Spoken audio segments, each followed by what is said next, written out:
So good morning students, today we are going to see the book activities of unit 3, that is air we breathe. First one, tick the object which has air in it. காத்து இருக்கிற பொருள் எதெல்லாம் பார்த்தீங்கன்னா இந்த சிலிண்டரில் case இருக்கும், பலூனில் case இருக்கும், இந்த பலூன்லேயும் கேஸ் இருக்கும். மிச்சம் வந்து பம்பரம் கோழிக்காய் அப்புறம் இந்த இரும்புலலாம் என்ன இருக்காது, ஏர் இருக்காது. ஓகேயா?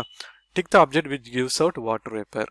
சட்டை அது நம்ம ஈரமாக இருக்கும், அது போட்டோடனே வரும். அதே மாதிரி ட்ரீஸும் சில ட்ரீஸில் என்ன இருக்கும், வேப்பர்ஸும் வந்து எவாப்ரேட் ஆகும். மற்றபடி அம்பர்லா இந்த கேண்டிலில் இருக்காது, டாலில் இருக்காது இல்லையா, இந்த செடிகளில் அந்த தண்ணியில் இருக்கும். Okay, write down the percentage of gases present in air. Nitrogen 78, oxygen 21, other gases 0.07%, carbon dioxide 0.03%. ஒரு வாட்டர் வேப்பர்ஸ் அதெல்லாம் வந்து 0 to 1லேருந்து 4 வரைக்கும். So classify the following: dog, cat, coconut tree, monkey, brinjal plant, papaya plant.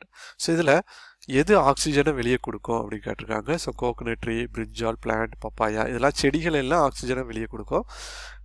Things which give out carbon dioxide, carbon டை ஆக்சைடை எது வெளியே கொடுக்கும்னா dog, cat, மங்கிலாம் கார்பன் டை ஆக்சைடை வெளியே கொடுக்கும். Okay, look at the path of light rays enter through the window of your home, school.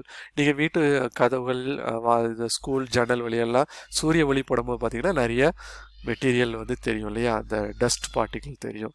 இல்லை நீங்கள் டார்ச் அடித்து பார்த்தா கூட தெரியல நேரங்களில் அந்த டார்ச் ரேயில் பார்த்தீங்கன்னா டஸ்ட் தெரியும். ஓகே, நார்மல் கண்ணில் தெரியாது, இந்த மாதிரி டார்ச் அடிக்கும் போது தெரியும். Okay, tick the cause of global warming. எதெல்லாம் குளோபல் வார்மிங், அது இண்டஸ்ட்ரி, அப்புறம் ட்ரீயை கட் பண்ணுறது, ட்ரீ வந்து எரிகிறது. ஸோ இதெல்லாம் வந்து குளோபல் ட்ரீயை வளர்க்குறதுலாம் குளோபல் வார்மிங்கில் வராது. Okay, so thank you students, thank you very much. Please like my video and subscribe my channel.